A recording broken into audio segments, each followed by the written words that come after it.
Hello, book lovers. Welcome to Books, Blessings, and Business.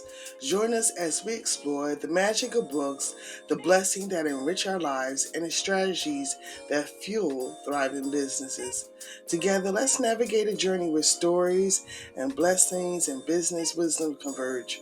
Welcome to a podcast where literature meets blessings and business flourish. Today, we have on our podcast an author who is going to tell his story, a unique story. He was brave and he was also vulnerable in telling the story. Because a lot of times men do not share their emotions.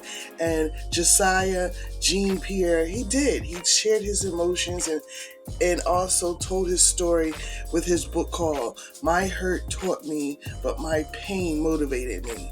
It was a great interview. I enjoyed it. But again, like I said, I really appreciated that he really shared some things that men don't talk about: depression, suicide, getting help, relationship with God. And that was what Josias talked about and more in this interview.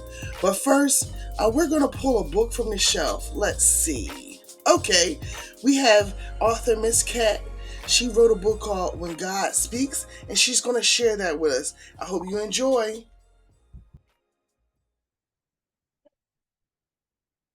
Hello, everyone.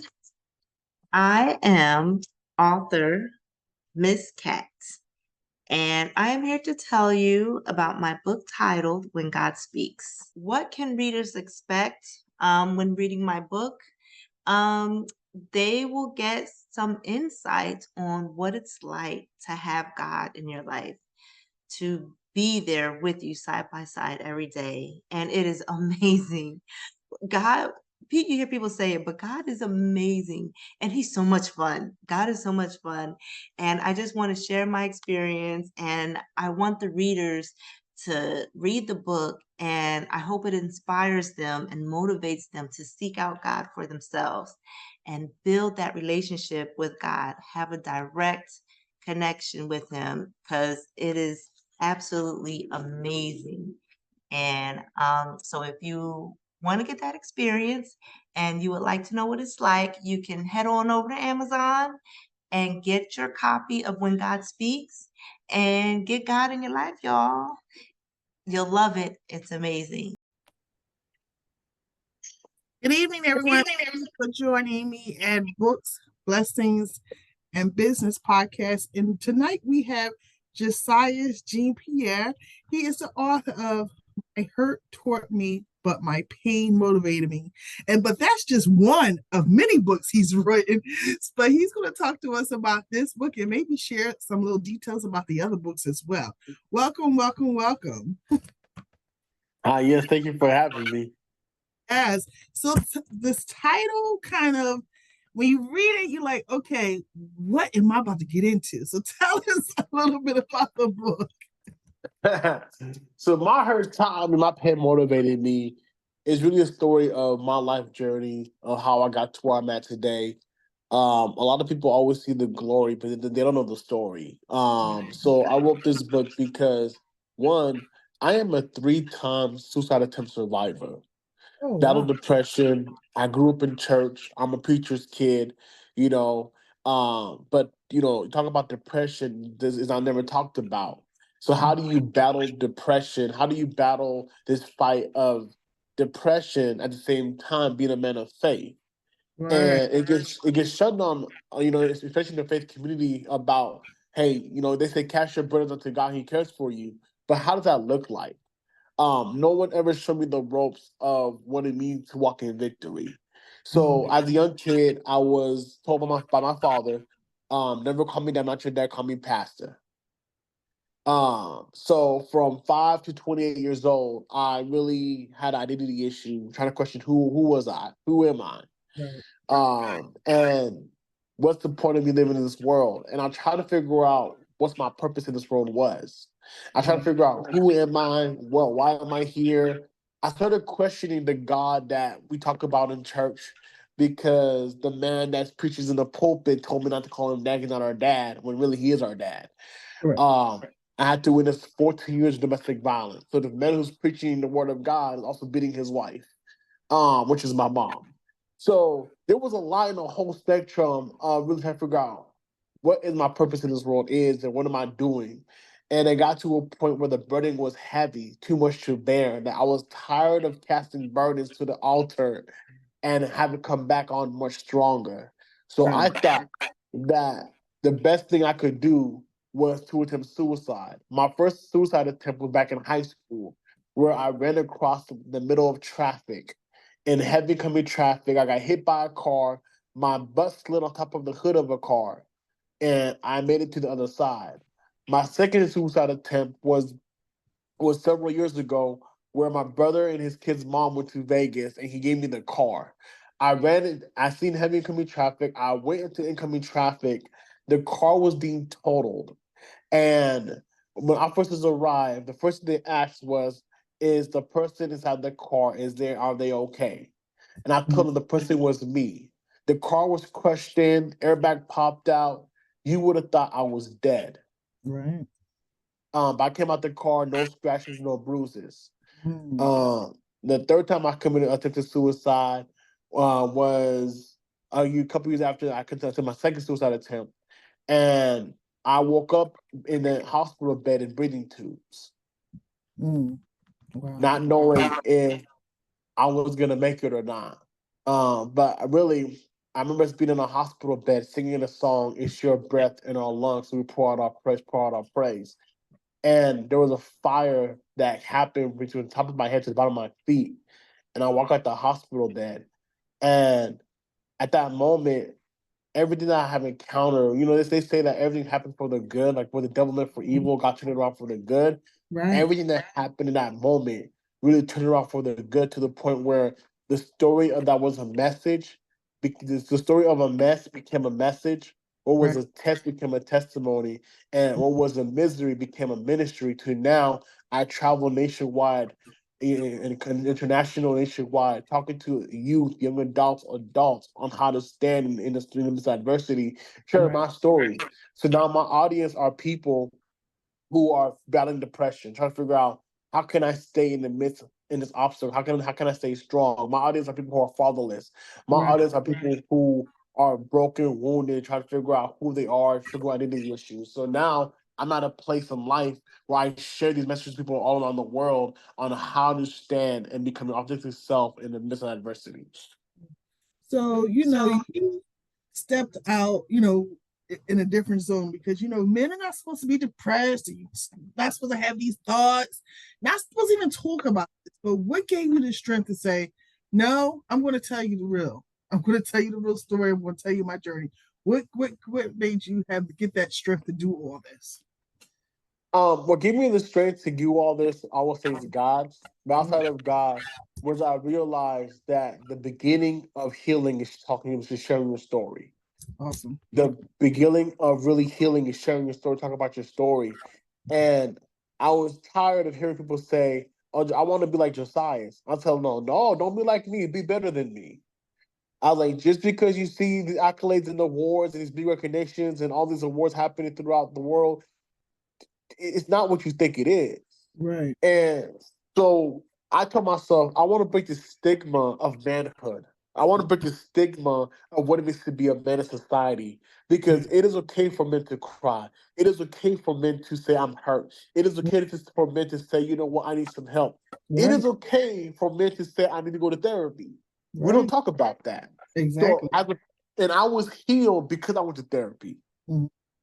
And so I say, you know what? If I could find my healing in my journey, because prayer without, faith without works is dead, right? That's right. Um, so a lot of times we say, I'm gonna just pray on it. Nah, go see a physician, go see a therapist. While you go see a therapist, believe that God's been bring healing in that moment. And a lot of times we just want an answer prayer from God, but we don't want to do the work in the healing process. And what I had to do was to realize that, look, you're hurting. If you keep holding on to this, it's going to turn into a poison. And that's where you're going to, either bring a curse for generations to come behind you or leave a blessing. So the question I have to ask myself is, what do I want to leave to my children's children? Do I Right. want to go ahead and leave a generational trauma of this thing I was facing because I didn't want to choose to heal, or do I want to leave blessings of generations after me because I choose to heal? Mm. Oh, Josias, was the writing a book, was that part of the healing process, or it was a combination of quite a few things? Writing is my healing journey. A lot of times when I don't have words to say, I get a pen and paper, and Mhm. it just comes out. Mhm. And far as being an author, how's that journey been? I know you said you travel around, but how truly has that journey been? Because you've written about how many books now? I lost count, like more than five. Yeah, So I'm on my seventh book. I'm on my okay, seventh book right now. so how has that Um, journey been? the journey it has its roller coasters. Okay, To say that I am a national, international award winning author is pretty amazing. I'm an Amazon's bestseller. I'll be on 3 times Amazon bestseller. It's pretty amazing. Like all the accolades and awards play has been amazing, but the journey behind it is really um it's a roller coaster just because there's times where you're like, should I talk about this? Should I share this in this book? Because I'm a nonfictional author. All right, my books I write about is nonfiction, so it's true stories. right, right. Um, and so with that being said, I have to be, it's like, do I want the world to know this about me? Do I really want the world Yeah, to hear this? So I at times I battle with what do I want to share to the world. I battle with, would the world still receive this book if they know this about me? right. But it's really in those moments where I realize that, hey, Josias, you're not alone. You're not alone. There's somebody else who needs to hear your story. So the journey has been very much amazing. It's been very much rewarding. It's a lot of work, especially behind the scenes of trying to put it together and making sure things flow and making sure that it's catered to an audience from different backgrounds. Because when I write, I make sure that the writing does not only go for to a certain demographic, but it Right. goes to every demographic, every background. So people who can read it, understand it from different backgrounds, will be like, yeah, that's me too. So my Right. goal as a writer is to say, I want to see you, and I want the reader to see themselves in my book. Right. So, what was your first book that you wrote, and what made you say, "Oh, it's time. It's time to write this book"? So at 13 years old, my first book that I wrote was called The Power of Your Words. At 13 years old, so for 13 years of my life, I was in on the hospital bed because of epilepsy. I was diagnosed as a baby with seizures, so I was in hospital bed as if the hospital was my second home. I was on medications called Topramax, taking 3 pills twice a day, 7 days a week, just so I won't have a seizure.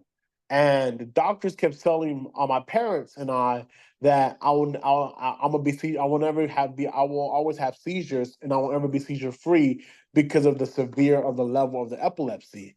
Right. So while the doctors were speaking of these words, I kept speaking healing and breakthrough and victory over my own life. Mm. And so even when the doctors were looking at their own report, I did not let the report determine the final report. Right. And so one thing I have always said was, hey, God, if this is your will for me to have seizures, then let it be. But if it's not your will, then I'm gonna be seizure free. And at 13 years old, I had another seizure at a restaurant. Well, I was leaving the restaurant with my parents and my brother, my siblings. And I went to the hospital, and because I was still a minor, they had to send me to the children's hospital. Right. Went to children's hospital, they did an EKG. And their system, the EKG, was showing as if like it's about to get severe. I heard a loud voice in the hospital bed at 13 years old telling me I am delivered. It was as if somebody was right there talking to me. Wow. Wow. I was so, and at 13 years old, I woke up from the hospital bed and I went home believing in by faith that the voice I heard in the hospital bed was God's voice. And I Mm. went home, took my medication, threw it all in the trash. My mother kept refilling medication after medications. I kept throwing them away. She Mm. kept refilling them. I kept throwing them away. I was like, Mom, I don't need the medication no more. I'm seizure free. You're wasting Right. your own money. I kept throwing them away. It's now I'm dying now 31 years old. 18 years later, I have no seizures. Wow. That's So amazing. and so 10 years later, so 10 years later, after seeing, my dreams of becoming a motivational speaker happen at 17, Right. I was one of 4 keynote speakers for a national conference in Kansas City, Missouri called ASHA, which Mhm. stands for American School Health Association. Then I was a keynote speaker for the city that I grew up in, the city of SeaTac, Washington, for the city's 20th year anniversary. As a kid, I was their keynote speaker as a student, also in high school. So the Right. very dreams that I saw at 13 years old, me traveling and me speaking, was manifesting in a short period of time, which is 4 years later at 17 years old. So at Mhm. 23, I took a step back, and I said, "Wow, I'm delivered from epilepsy because I spoke healing and spoke victory. And then I did not allow what the doctors said to determine the final outcome. Right. Wow, I had this vision of me speaking and writing, and all I've been doing was speaking the atmosphere. I'm gonna do X, Y, and Z, and do this and do that, and I'm walking in it. So at 23, I sat there in college and I said, you know what? I'm gonna write a book, The Power of Your Words. Wow. And that's how the book came about. Was so people can understand that the most dangerous weapon we have as human beings is not a gun, it's not no weapon, it's our tongue. That's right. That's right. And if we don't speak life to where life is to be at, we will see death manifest where life is to be at. So I say, you know what? The power of your words and how powerful it is when it comes to your healing, your breakthrough, your next level, when it comes to whatever it is you want to manifest. If you don't speak it in the atmosphere, and then it's just not going to happen. Yeah. That is the truth. That's really awesome. Oh my goodness. Okay, now I gotta add that to my reading list. Added it to the list. The power of your words. All right, so it's added. So tell me a little bit. I saw that you won an award, a South Africa Book Award. Tell me a little bit about that. How did that come about? Oh, so yes, I just won an Author of the Year award out of South Africa with the Rise Her Networks. Oh wow. Um, how did it come about? That's a very good question. I got an email. I woke up. I got an email saying I was nominated 7 months ago as Author of the Year. Someone nominated me, and Okay. then 7 months later, I got selected as the recipient of the award. So the Horizon Network is an international organization out of South Africa, Okay. and they do nominees all the time. People can nominate people for different type of awards, and there's a whole selective committee who will go ahead and select who the winner is for the award. So there's like 60 different applicants. There's like 60 different nominees for Oh wow. different things. But out of the 60 different nominees, three of the nominees were authors. Oh wow. Okay. And I was just the author who was selected for this international award for being recognized as my book making global impact and changing lives throughout. Oh wow, that's awesome. And That is and I didn't awesome. even know, Kudos. and I didn't even know that my book was international like that. Oh wow. You never know. Amazon is no joke now. Yeah, And the internet is no joke either. People, you know, you touch on different subjects that people need to read and feel healing from, you know. So yeah. when people type in the word, your book comes up. So you just don't know nowadays. Because the internet and Amazon are powerful tools. Mm-hmm. Powerful tools. So, are you, like I said, you've been writing for a while, you have so many books. What type of advice can you give to that author that's like, I want to write this book, I'm just not sure? So, yes, share some advice with these upcoming authors, please. Oh, my advice I'll give to any upcoming author who wants to write a book but I'm not quite sure is ask yourself these key component questions. Mhm. What is important in that what you want to write about that you want readers to actually know? What is the impact that you want people to have after reading what you want to write? Wow. Okay. Why do you want to write? And what is stopping you from writing? I would say those are the key component questions that any author has to ask themselves. Because if you don't know why you want to write, you're going to be stuck on should you write it or not. Right. If you don't know, and then to know the type of feeling you want your readers to have, that will determine who your audience is going to be. Mm-hmm. So these questions that I recommend to ask for any reader and for any potential author who wants to write a book, or someone who wants to write a book, is get to the root of it all. What is Right. my why? Like, I wrote a book about it. Why? What is your why behind the drive? What is the why to why you want to write this book? What do you want readers to feel or to know or feel about when they read your book? And what is stopping you? And then if the why of why you must write it is bigger than the why you shouldn't write it, then write it. Right. So I know you said, you know, you're on a journey of healing. How's that been, and where you at now with everything? I'm so healed. I've been I've been so at peace. When they say, you have a peace that surpasses all understanding, I know what that is not I know what that is like now. Before my ex-wife and I got married, I was married for a year or 4 months. But before we got married, um, my father, my pastor, who's like a father to me, he preached a Father's Day message on Father's Day in 2022. And one thing he said was, some of you need to go back to forgive your fathers. It's Mm, because some of us have felt the giant, but we never faced the giant or forgive the giant. And if you don't heal from this father wound, then what's going to happen is you're going to carry this hurt to your kids' kids. right. And I said, oh, I don't want that. So I had to go back to my dad. And before I even got married, I told my dad, like, look, hey, I want to tell you I forgive you. And every part of my being was crying. The 5-year-old boy was crying. The 10-year-old boy was crying. The 21-year-old boy was crying. Like, you're talking about when I graduated high school, I never heard congratulations. Right. You're talking about when I graduated college, I never heard congratulations. You're talking about I never felt your hug. I'm Mm, 20. I was 28 years old when I forget my dad. I never felt your hug. I don't know how your hug feels like, but I see you every day. right. But this journey has been amazing because now I'm able to really walk in peace and walk in true identity of who I am, with no limits. Wow. And Mm, forgiving, I never understood, I never knew how big forgiving was in the healing process, mhm. because you can go to therapy all you want, but if you don't forgive what hurt you, you're gonna keep on bleeding on people. Right. Right. Right. That's important. I like that you said that you went through the healing process, but the forgiveness was important. It was truly Hmm. important. Yeah. So tell me what's coming up for you next? What's next on your agenda? What's next on my agenda? Um, the next thing on my agenda is I am rewriting my second book, and Oh, all right. I'm relaunching it to Amazon's bestseller.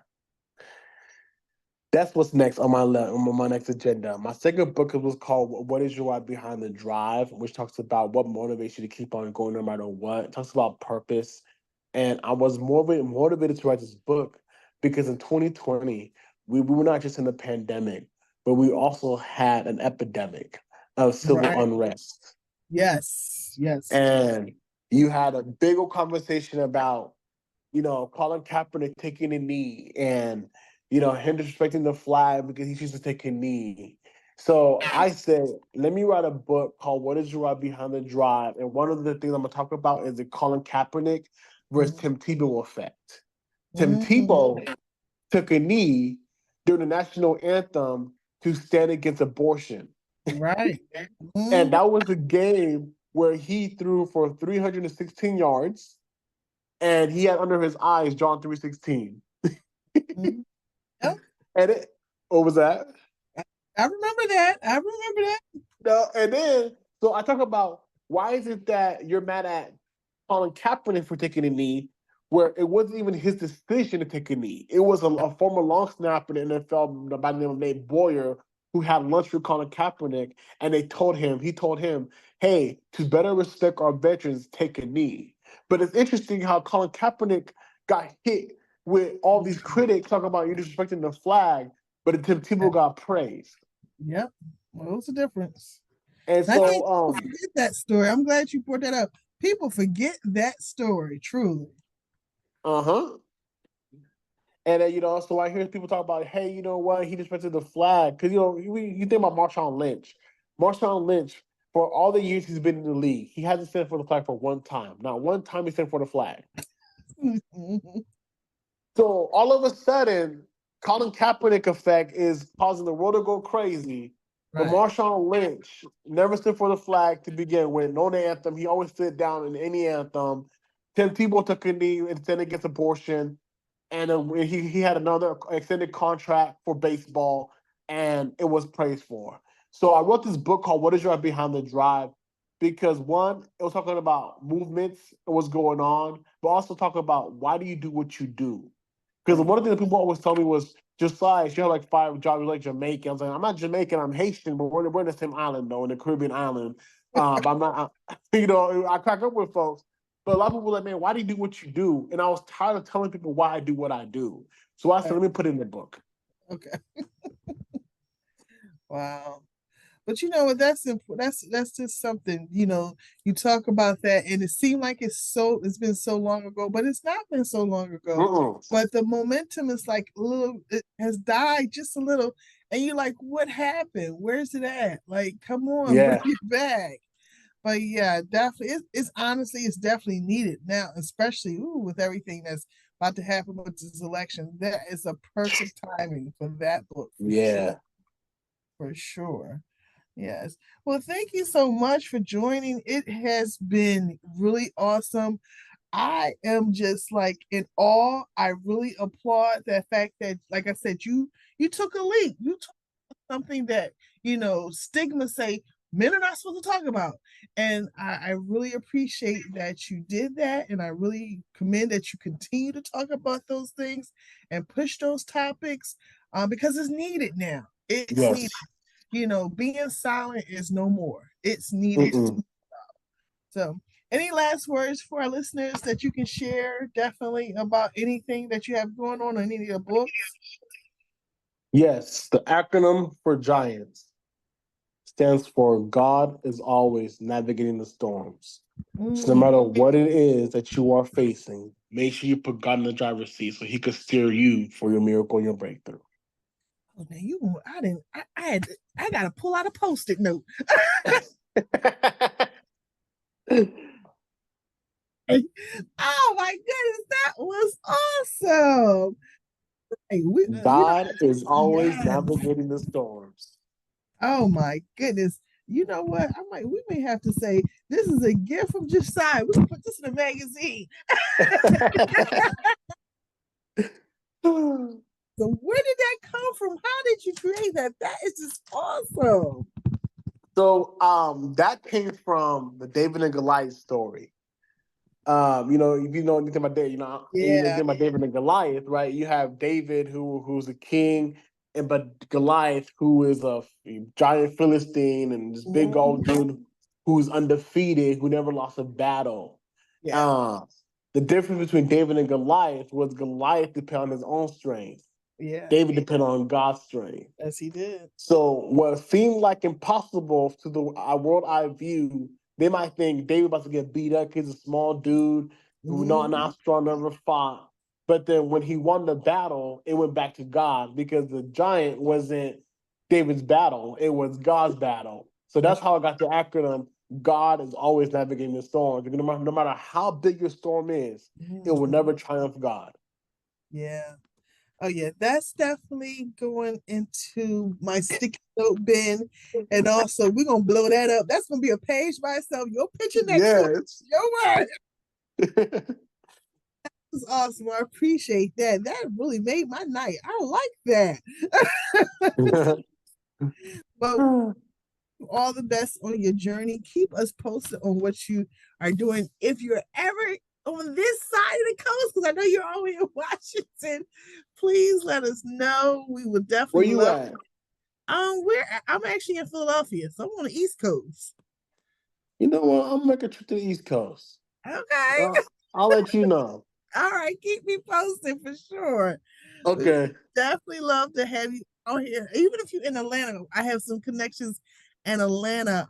That would definitely be great. For your book and to talk about because like I said, this topic is so important, and I'm glad it's finally coming to the forefront. And I'm glad it's a male that's saying, telling other males, it's okay. It's okay to talk about these different things. It's okay to go to therapy. At the T word, no, it's okay to go to therapy. But I really commend you on that. Keep going, keep doing what you're doing. I cannot wait to read the next book. And also, I have one here on my reading list, The Power of Your Words. That's my next book about to put in my reading list. And definitely, like I said, we would love to support anything you do next. Thank you again for this interview. Thank you. All right.